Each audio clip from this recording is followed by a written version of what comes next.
దేవుడు అబ్రహాం గారికి వాగ్దానం చేశాడు, ఇదిగో ఈ రాజ్యం కనపడేటువంటి ఈ దేశాన్ని మొత్తం నీ సంతానానికి ఇస్తాను, ఎప్పటి వరకు అంటే యుగాంతం వరకు ఎప్పుడు కూడా నీ సంతానానికి ఇస్తానని చెప్పి ఆయన చెప్తున్నమాట.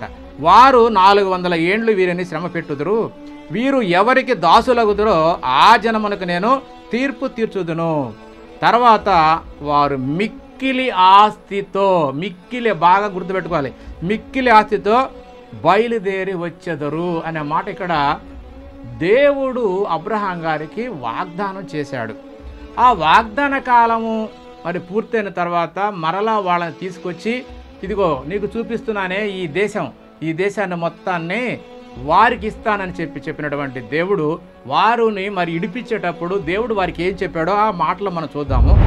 ప్రతి స్త్రీయు తన పొరుగువానిని తన ఇంట నుండి దానిని వెండి నగలను బంగారు నగలను వస్త్రములను ఇమ్మని అడిగి తీసుకొని మీరు వాటిని మీ కుమారులకును మీ కుమార్తెలకును ధరింపచేసి ఐగుప్తును దోసుకుందురని వారితో అనేను. ఏం చేయాలట? దేవుడే మోషే గారి ద్వారా చెప్తున్నాడు, మీ యొక్క చెలికాళ్ళు ఎవరైతే మీరు ఎంతకాలం పనిచేశారో వాళ్ళ దగ్గర మీరు అడిగి తీసుకోండి, నగలు, ఎండి నగలు, బంగారు నగలు, వస్త్రాలు తీసుకోమని చెప్పి దేవుడే చలివిచ్చాడు. అవి తీసుకొని మీ కుమారులకు మీ కుమార్తెలకు ధరింపచేయుడి. ఏమండి, దేవుడే కదా పెట్టమన్నది కదా, ఇక్కడ లేఖనాలేగా.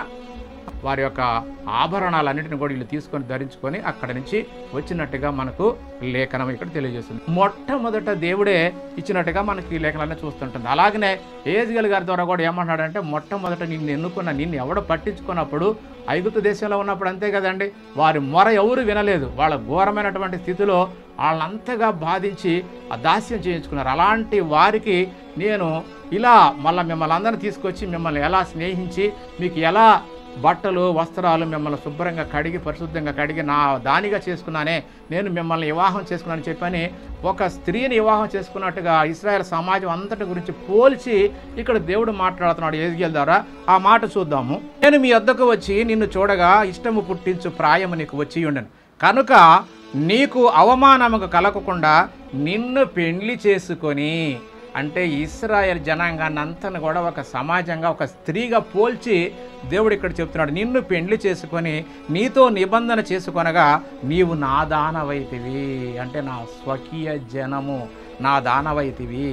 ఇదే యెహోవా వాక్కు. ఇంకా ఏం చేశాడట, వాళ్ళకి ఏ విధంగా వాళ్ళు అభివృద్ధి చేశాడో అవన్నీ చెబుతున్నాడు. 10వ వచనం, విచిత్రమైన కుట్టు పని చేసిన వస్త్రము నీకు ధరింపజేసి తిని సన్నమైన ఎర్రని చెప్పులతో చేయబడిన పాదరక్షకులు, అంటే చెప్పులండి, పాదరక్షలు నీకు తొడిగించి సన్నపు అవిసనార బట్టలు నీకు వేయించి తిని నీకు పట్టుబట్ట ధరింపజేసి తిని మరియు ఆభరణముల చేత నిన్ను అలంకరించి నీ చేతులకు కడియములు, కడియాలంటే గాజులండి, నీ చేతులకి కడియములు పెట్టి నీ మెడకు గొలుసులు తగిలించి నీ చెవులకు ముక్కులకు పోగులను నీ తలకి కిరీటమును నీ తలకు కిరీటమును పెట్టించి తిని. దేవుడేనండి ఇవన్నీ చేసింది, వాళ్ళకి ఇవన్నీ ధరింపచేసింది దేవుడే. కానీ వాళ్ళు పెట్టుకోలేదు అని చెప్పి అనుకుంటున్నాం, కాదు ఇదన్నీ దేవుడే. మరి ఎందుకు ఇవాళ మరలా వాటిని తీసివేయాల్సి వచ్చిందో ఆ వచనాలన్నింటినీ కూడా మనం చూద్దాం. ఎందుకు వారికి మళ్ళా వద్దన్నాడో తీసేయమన్నాడో ఆ వచనాలు కూడా మనం చూద్దాము.